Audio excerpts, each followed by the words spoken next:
Are the high petrol price increases getting you down? You're not alone.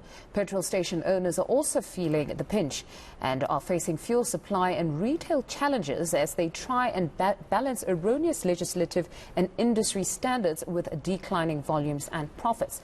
Now, CEO of Fuel Retailers Association, that's Reggie Sibiya, unpacks these issues with us. Reggie, good afternoon and thank you very much for your time. Now, in as much as we know that a part of fuel increases can be attributed to taxes and other levies, there's more insofar as the composition of the fuel price is concerned. Can you just talk us through this? Good afternoon, Mfundo, and good afternoon to your listeners. And thank you for that very important question.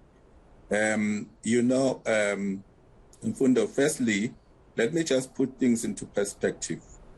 So, for example, when we're talking inland, Gauteng petrol pump price of ULP 95, which is sitting at over 20 rands. Of that total pump price, over 20 rands, the retail OPEX margin, which is the operating margin, is only 1 rand 33 cents, which is only 7% of the total pump price. And then the allocated profit margin, which is also sometimes shared with the oil companies, only comes to 31.1 cents a litre, which is 1.5%. So really, we need to bring this perspective that of the total pump price, when we're talking about retail margins and their profitability, overall, we're only talking about 8.5% of the total pump price, which means the 92% or 91.5% actually goes back or is collected back by the oil companies and by the government. Mm-hmm. That is very, very, very important to understand. Mm-hmm. So we have a triple challenge as well. Yes, go ahead. No, you can go ahead, Reggie. Speak to us on the triple challenge. With that small allocation, we then face a triple challenge. And the first challenge is that, unlike unregulated prices, where if I run a shop, as my costs go up, I can actually adjust my price, either weekly or monthly or daily, as I wish, to cover all my costs.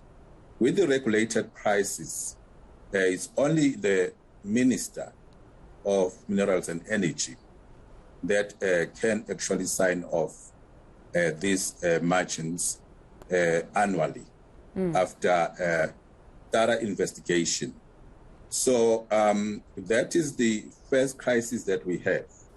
That first of all, the first challenge we have is that even the allocated margin as we speak does not include all the elements.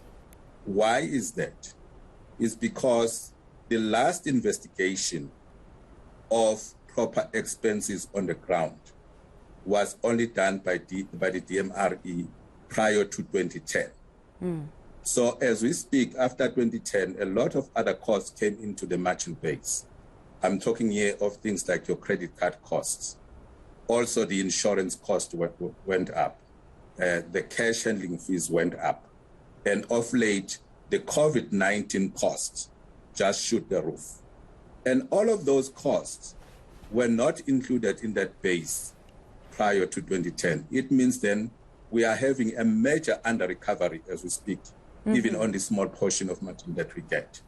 And in fact, the KPMG study that was then done in 2016 but was not implemented confirmed then that in 2016 we're already under recovering 12 cents a litre, which will be around about 18 cents a litre today that we under recovery. That is the first challenge. The second challenge is that also these the operational expenses in the service stations, they are linked to the pump price. So they are charged as a percentage of the pump price.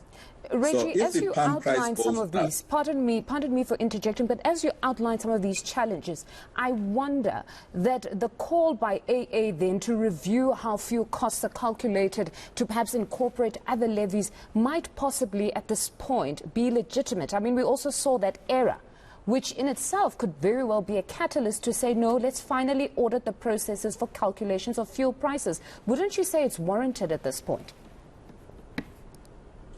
That is warranted, but what people don't understand is that, as I mentioned, the KPMG study in 2016 on the retail margin, that study actually said that the retail margin is under recovery. So a review does not necessarily mean that the cost will go down. So for the retail margin, I can assure you, based on that KPMG study, which was very thorough, there is no way that any review of the retail margin can actually suggest, pushing that price down. And also, very important, Mfundo, is the fact that when you review these margins, and I hear a lot of talk around deregulation, and people think that when you deregulate the pump price, then the retail margins will drop. Yes, possibly they can drop, but at what cost? Because as we speak now, we're only targeting 7% of the margin. What are we going to do with the 92%? So if you attack the 7%, there's two things that actually comes. Firstly, job losses. Secondly, is SMMEs and sustainability.